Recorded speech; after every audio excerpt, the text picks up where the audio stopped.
Place identity refers to the contribution of place attributes to a person's self-identity. It is manifested in multiple ways, such as who we are, what roles we play, as well as the places we experience and remember. The city of Oxford definitely has its own identity. Oxford's identity. I would say it's a pretty inclusive place. You have the students, you have families, you have professors all living in the same place, and it's not awkward when you run into a professor on the park and he's got his dog with him. He's welcoming, you're welcoming, the dog's welcoming. It's very inclusive, I would say.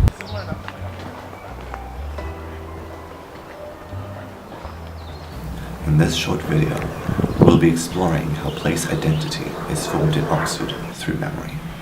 Firstly, we must understand how memory relates to the identity of a place. It is done through feelings. That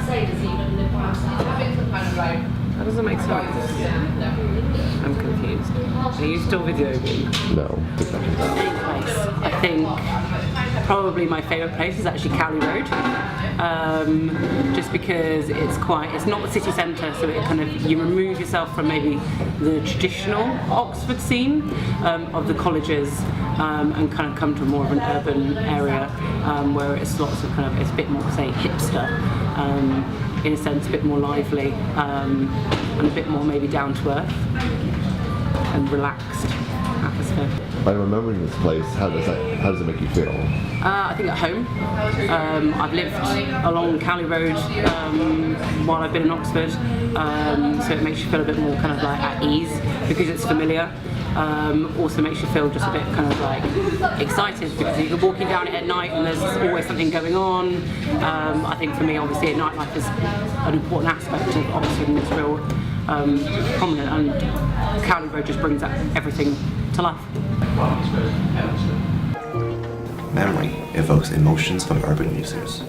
They relate to past experiences, which shapes their perception of the place they are currently in, as well as other similars to it.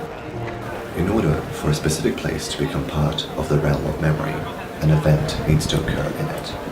The place becomes memorable to the user when this happens.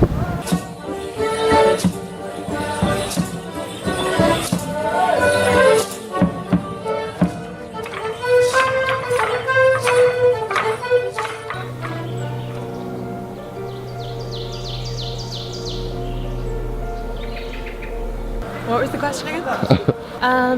Magdalen Bridge in general. I remember the really colourful punting boats, and I remember sort of peaceful rural walk home, because that would be my walk home from Bodleian. And nice weather and sort of peaceful. With the water in the fields and things like that. It's nice. And how do you remember the same place on May Day? Kind of like the polar opposite. Really dynamic and exciting, and really packed with people, so not peaceful in the slightest, but really, it was really exciting and tiring as well, but that kind of added to the atmosphere.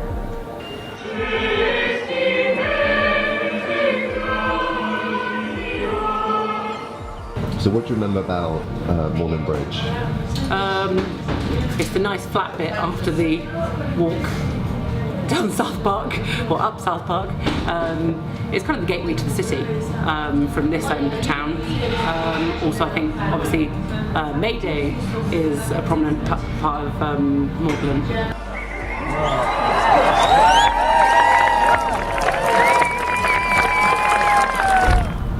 May Day. It was packed, but not in a bad way packed. It was one of those times where the entire city comes together and you've got students and children and parents all mingling together, and this year was record numbers, I think like 25,000 people all in this one area, and it really enhanced that bridge to make it something more than just a footpath or a road. It made it a community in that moment in time, which is fantastic. A place can be seen city as a theatre of events in which memories are deposited for the urban user to experience and remember. Without the presence of events, the place remains in its original state. It becomes part of living history. These places show how Oxford has formed over time. The urban memories of a city make up a collective, unconscious life that's able to give places their identity. Memory is a very powerful tool as it enables future places to be created through imagination. How do you imagine Oxford in the future? That's a tough question. I would imagine it would be mostly the same. I think there's good efforts at conservation being done here, so I think it will retain that same sort of historic, stuck in time kind of atmosphere. But I think as well it's going to have to change, and it has done to an extent. I mean, it's quite diverse, it's quite international, which of course it wasn't a few hundred years ago.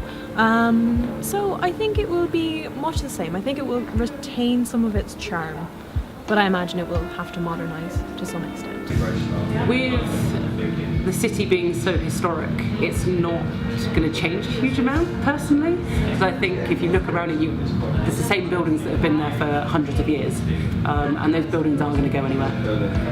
Obviously, I think the outskirts are going to probably adapt, they're going to change, but I think that centre hub is always going to remain so important to Oxford's identity. Oxford in the future, I hope it doesn't change. The culture that it has, the architecture that it has, the closeness of the community, I think it would be a shame for that to change too much, and I hope that it doesn't succumb to modernization. It would really be detrimental, I think, to the overall feel of the city.